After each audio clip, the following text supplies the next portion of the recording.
Good morning, good afternoon, good evening to you. Let me continue with our next lecture in the series. We are going to talk about decolonization. And of course, decolonization, that period from 1945 to 1975 on the continents of Africa and Asia, do coincide with much of the civil rights and identity movements that were happening during the 1950s, 60s, and 70s. And one of the ways that we will, be looking at that is how exactly the decolonization process really was very much an individual or unique experience to the actual countries where it was taking place. There's no one way for us to just simply say that decolonization was X or it was Y. It is a combination of various factors, and those factors are influenced by the people, by the history of that area, as well as the experience under colonialism itself. And so what we'll be doing is we'll be looking at all of those. So let's go ahead and let's get into it. So for the objectives for this lecture, we first have to begin with a general and very broad view of colonial history. Okay, so I'm not going to go into the details of country X or country Y, but just looking at, broadly speaking, larger trends that we can be able to connect between the continents of Africa, the countries and the nations and the regions that were dominated by colonial powers, as well as countries in Asia that were also dominated. We'll be looking at the causes of decolonization, as well as the strategies for independence from the people who actually were calling for the removal of, foreigners and foreign powers. We'll look at some key events in terms of decolonization, broadly speaking, as well as the leaders and the movements of those events. And then we'll be looking at the decolonization, its legacy. So when we think of Africa and its colonial history, where we have to, you can begin with the first interactions with Western Europeans, beginning with the Portuguese in the 15th century. You could even go back even earlier than that. It is not that Africans and Europeans had no interaction with each other prior to colonialism. That is just absolutely not true. We can see in several different types of documentation, whether they are written records or maps or primary sources that have survived over the last, several hundred years, that Africa was often viewed by Europe as a place of enormous wealth, and, strong and powerful empires, kings.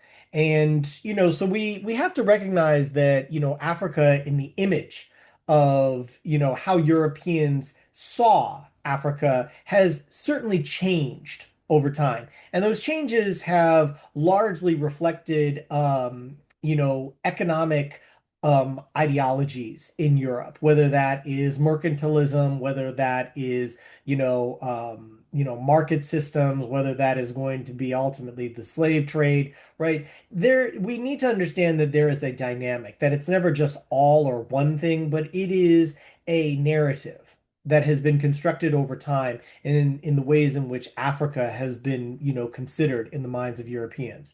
But for the purposes of this discussion and this lecture, we really want to consider where colonialism, officially begins. We certainly know that between the 15th and the 18th centuries, there were outposts by Europeans on various parts of the continents of Africa, usually to provide protection for their ships or other resources, but there was not during that period a intention of creating established settlements that were to govern large territories. It was really just to have a small fort, an area that would be able to control, a regional dynamic in terms of the oceans to protect ships that are passing through, largely that are going from Europe all the way around the Cape of the Horn of Africa and going into India and China. Okay.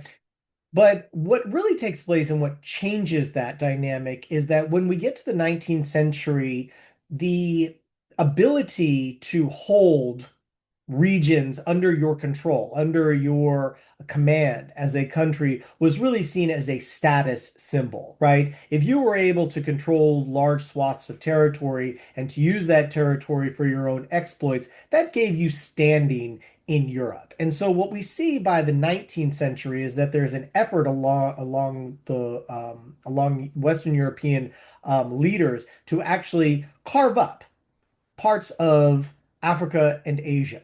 The most well known in terms of the partitioning of Africa is the Berlin Conference that takes place between 1884 and 1885. And this was a conference in which Western European nations, no African leaders or individuals or representatives were invited to this. It was simply a meeting amongst European leaders to prevent war amongst themselves to be able to divide and partition the continent of Africa.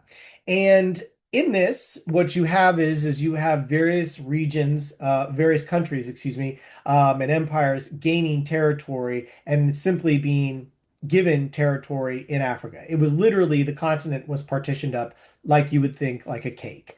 And so various countries got various regions. You saw areas of, northern, north, western Africa, large parts of the country were given to France in terms of control. England also had parts of the west coast of Africa, as well as the east. Central parts of Africa was given to Belgium. The Democratic Republic of the Congo, now known as Zaire today. This was the largest territory that was actually given to just one of the smallest countries. The idea being that the individuals at the Berlin conference thought, well, if we give the biggest part to the smallest country, how would they be able to control it? They'll eventually just have to give it up and we'll be able to get whatever we want. This was the idea, is that essentially give it to King Leopold of Belgium and he'll essentially choke on it. And so they gave him this huge center, in the middle of the continent there. But as we will see, he didn't choke on it all. He actually exploited it, brutally exploited it under one of the most horrific examples of systematic oppression and colonial oppression in the history of the continent, and if not the world. And so this scramble for Africa that takes place, it coincides with the Industrial Revolution that is happening in the United States as well as in Europe. And, the desire is simply for natural resources, whether it's timber, whether it's gold, silver, precious metals, right? Or, other resources that can be used to feed the Industrial Revolution. In the case of the Congo, it's going to be rubber. And so, you're going to see that, the approach that is taken in terms of colonial history is very different depending on the region, depending on the area that is being controlled by the colonial power and the people in which they're interacting. So, for instance, you had two different forms that were taking place. One is known as direct rule, one is known as indirect rule. So, direct rule is the approach that was taken by Belgium. This is where they actually take their own soldiers, their own people, and they establish themselves in the country and physically control it and run it, usually through a very repressive manner of violence. This is also an approach that was taken by France. If you look at like Algeria, for instance, or Germany in areas of like the Sudan, areas of Eastern Africa. And so, this was really just the approach was just to replace whatever leadership is already there with your own people, right? To create an administration that runs in this fact, and that's just how it's going to be done. Now, indirect rule is the other approach. Now, it's not that, other countries didn't, use both in terms of different regions, right? It really has to do with the types of, the local people there. But indirect rule is mostly associated with Great Britain. This is the process where you use the existing leadership and you basically create sort of a divide and conquer sort of aspect. You put certain people into positions of power, you know which groups typically like each other or don't. You create antagonisms. So the chaos allows the more powerful group, in this case, the Europeans, to govern the region and the territory. This is, usually the constant reinforcement of, divisions, ethnic divisions is common. which is one of the reasons why, in post-colonial periods, we actually have a lot of antagonisms that actually lead to, civil wars, constant disruptions, etc., basically as a way of, settling scores previously that had happened under the colonial administration. Um, with some of the impacts that you may want to consider about this is because, especially with the partition of Africa, the partition among these lines really had nothing to do with the people. They really were just artificial lines themselves, right? In terms of regional dynamics, regions were usually, what is very fascinating is that none of the regions that were partitioned had, local native language names. All of these names and languages were European imposed, right? These borders suited European needs. They didn't suit the local needs. So oftentimes ethnic groups would be separated, or one ethnic group would be separated off an artificial border, and suddenly they are under two different controls of people. Um, there is a cultural and a social change, right? Especially in language, right? Especially when it becomes direct and indirect rule, the governing group is the one whose language is usually enforced, which is one of the reasons why you see, in Africa that many times there is more than one language that is considered the official. So you'll see a European language, part of the previous colonial past, as well as a native language. And, this also affects, religion, it affects, structures, laws, all of that. And, most importantly, it creates economic exploitation. It's very important to understand that the intentions by, colonial powers isn't to develop. They're not here to develop the land, to improve it for any sort of purposes of the local people. This is merely extraction, exploitation, management for the benefit of the colonial individuals who are ruling, the elites, and then that money is to be shuffled and funneled back into the empire. So this is not about, creating new forms and resources and opportunities for the local people. This is merely labor exploitation, economic exploitation, land exploitation. So when we look at the issue in terms of Asia, we see something similar, but it's not necessarily partitioned in the same way, mainly because you actually had very different regional dynamics in terms of kingdoms and empires in that area, right? If you look at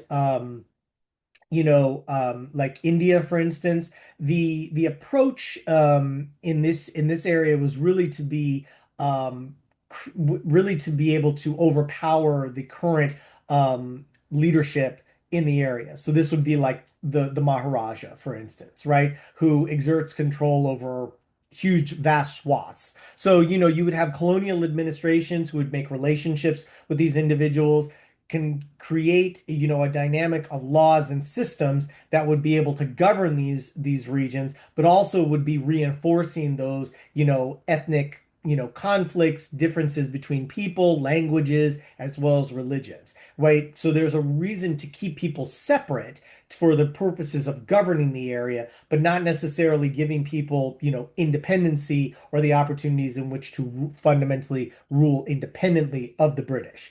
Southeast Asia, we're talking about the areas of Laos, Vietnam, areas of like Myanmar, Cambodia, Indonesia. Like these are areas that are heavily dominated by the Dutch and the French. First of the trade that had been established there in the 17th century and then onwards. But that honestly, there were also powerful kingdoms in the area as well. Like you take the Kingdom of Thailand that was able to, create a semi-autonomous, opportunity, with, European incursions. Same thing in East Asia, where you have a very powerful empire in, the Chinese, but not necessarily total exerting of control. So there are various, approaches in terms of colonialism where there's a dynamic of trying to work with, current emperors or warlords. But, I think one of the best examples is like where you could see like total control is like in British Hong Kong, right? That control of Hong Kong prior to its return to Chinese control in the late 90s, this was an area where, British law flourishes. So you have British type style of government, you have a parliament, you have a free, elections, you have a free press, right? All of those sort of aspects. So in the early 2000s, when this shifts over, Chinese control, of course, the Chinese don't have the same approaches, right? There is a different type of law. So, it's really quite interesting to see, how exactly, especially in Asia, the dynamic with Europeans. Um, there are people that have argued that, well, the Europeans brought, good things to Asia, the railways being one of them, that, transportation. But, more research has been done on this. And while the railways, certainly, did bring movement of people, but this wasn't the purposes of the trains weren't to necessarily provide, somehow a better of mass transportation for the people. It was really just to be able to move military troops as well as goods and services to out of the region, so that they could be used and shipped around the world. So, once again, the colonial period, has had, an indelible experience, much like in Africa. Um, but it's not really one to there are parallels, but there is also historical differences. So important to consider that as we come into the decolonization period. So decolonization happens for several different reasons, and there's many different causes. One of the main causes that many historians will point to is World War II, where we actually which is basically the loss of empires, the loss of colonial control and domination, whether it is in Africa or in Asia, that uh, the the financial losses due to World War II, as well as the human costs that were lost during World War II, essentially left, these former empires bankrupt, and the ability to be able to send men and resources to control these territories no longer became viable. So it was only a matter of time before, these areas would be become independent. Now, that period of independence, as you can see, 1945, the end of World War II, all the way to 1975, we're talking about a period of 30 years. So it's not as if decolonization was something that just took 1 or 2 years after World War II. Much to the contrary, there was periods where it would take 10 years, maybe 15. And in some cases with the Portuguese empires in Mozambique and Angola, this would go all the way up until the 1970s. But one of the other things that, begins to also contribute to decolonization efforts and those movements is nationalist movements. There is, after World War II, there is a Black consciousness movement. Black consciousness, there is an African, consciousness movement that is happening during this period, largely, led by, such thinkers as Aimé Césaire or Frantz Fanon. These are individuals that are, questioning, the African experience, the post-colonial experience. What exactly would Africa or what would this region look like without a colonial power, or what exactly could be achieved? This imagining, this idea of how blackness can be a nationalizing force to be able to create and demand self-rule and independence, creating a very anti-colonialistic aspect. So, we're looking at, areas, whether this is in Algeria or in Nigeria, parts of the Sudan, right, South Africa, but also particularly in India, like under Gandhi, for instance. We see that in 1945, when there is also that shift in terms of global power, we see the emergence of two dominating world forces, the United States and its capitalist, system of markets and democracies, and you also have the Soviet Union and its, communist ideology. And so, you have basically a vying of two superpowers for world domination. And the decolonization movements are right in that process, which is one of the reasons why the decolonization movements often are considered a part of the proxy wars between those of the United States and the Soviet Union in terms of trying to infiltrate and influence the outcomes of what direction these countries will take. And what we will see is that it is not just simply that they either become, free market capitalist or communist, but that there's also a third way, right? A third way that develops in terms of this idea that we don't necessarily, as these newly independent or wanting to be independent countries, that these leaders don't feel that they have to necessarily align themselves with one or the other, but that they can be independently aligned together. And then finally, the also the shifts that were happening in terms of decolonization and self-determination and ideologies of independency really encapsulated, in the UN Charter in 1945, building off of the Atlantic Charter in 1941, really this idea this that people have this right to self-determination. So that's what you have. World War II, leaving many of these empires bankrupt, cannot control, it's no longer economically feasible to control the colonies. There is more nationalist movements and identities in terms of a conscientiousness. And then, of course, the proxy wars that are happening. So we have these four causes of decolonization. Now, when we look at independence, remember strategies for independence, whether we're on the continent of Africa or the continent of Asia, these are very independent, unique to the circumstances of the type of colonial rule that they were under, the experience that they had under colonialism, and the region and the dynamic of the people itself. So, it could be one that is, mass mobilization and largely, peaceful, which leads to like negotiations for independence, such as the one that happened in Ghana in 1957, or it could be more of an armed struggle, like what happened with the Mau Mau in 1960 in Kenya. Right? There could be more diplomacy in terms of that Pan-Africanist idea, right? Of, international forums that could be used to claim for independence, right? And then there could also be that nationalist identity. But, whether it is armed struggle and revolution like Kenya or in Vietnam or nonviolent, resistance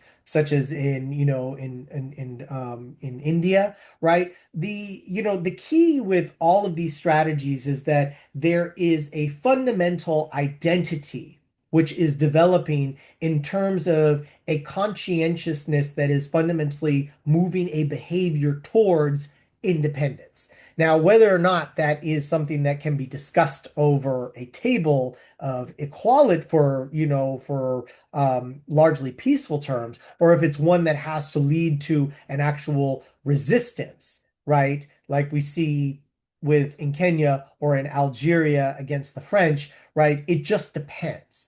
And so what's crucial is to understand is that, well, why? Why exactly do certain countries, have movements that are largely peaceful, nonviolent, right? Versus ones that become extremely violent. And it usually has to do with the way in which the leadership, the colonial leadership, responds to the calls for independence, right? And so when you see like the resistance amongst the French in Algeria, to giving up their colony, you see the resistance amongst the Algerian people. When you see the British giving, not willing to engage with the Kenyans in a meaningful way, as they did in Ghana, right? This is what happens. You have that rebellion. And so, it's very important to understand that, independence movements and the strategies really are always evolving, right? There's always that sense of being able to like, well, could we negotiate? Can we have a peaceful transfer of power? Do we have to have more of a resistance movement where there is actual violence, as a part of that? And so when you think of like, Africa and its decolonization, you really start in the early 1950s, with, the independence of Libya. And then of course you have the Mau Mau Rebellion. Ghana gains its independence in 57.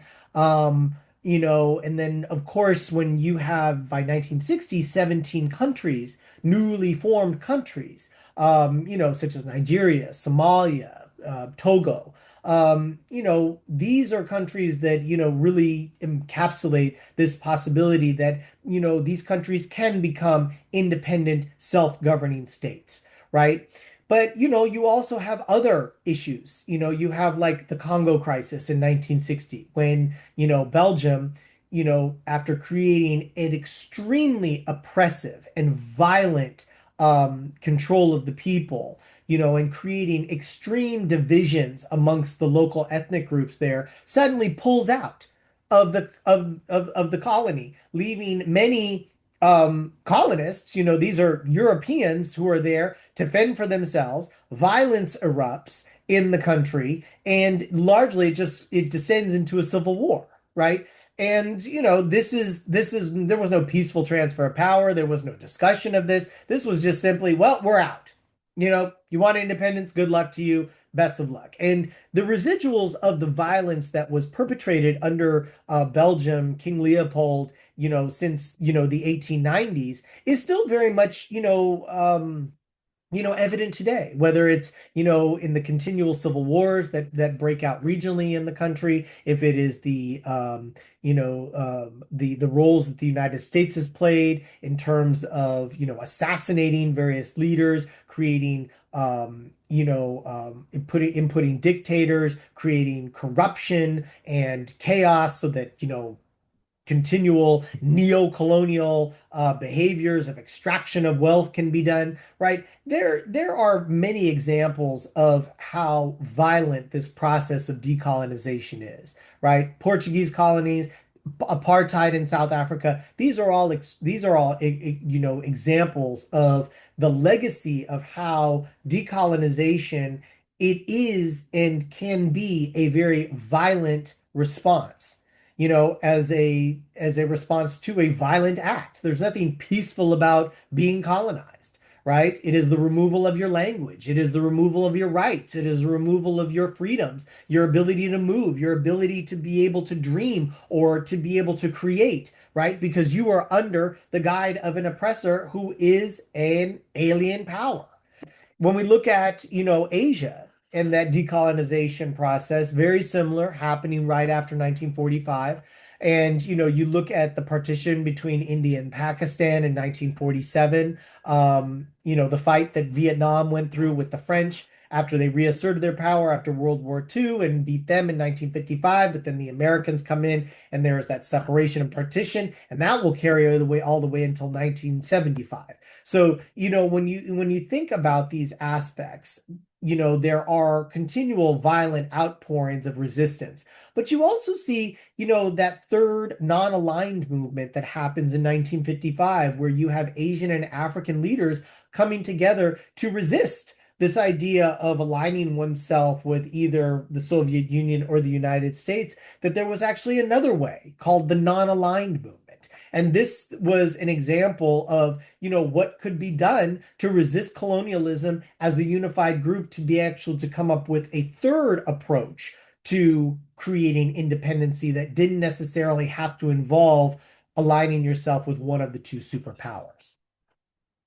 When you think about the leaders in Africa, there's tons and tons and tons of them, but of course, I just want to put a couple on here. But every single one of those links, has some fantastic discussions about these leaders. And these are some absolutely fascinating people, whether it's Kwame Nkrumah and his conscientism movement, or Julius Nyerere, or Jomo Kenyatta, or Patrice Lumumba, the first elected leader of the Congo, who was assassinated by, help from the United States CIA as well as other European forces, because his whole goal once he got into office was to nationalize many of the businesses for the benefit of the colony. That all of those colonial, businesses that were extracting wealth and not paying taxes and not building the infrastructure, he wanted to nationalize that. Well, of course, that's not going to happen, because if they weren't going to allow it to happen in Iran in 1955 with Mossadegh, they certainly weren't going to allow it to happen in 1961 with Patrice Lumumba. And so, he was immediately assassinated, and a series of dictators are installed, create chaos and violence just so that these colonial extractions in terms of rare minerals and rare earths could continue.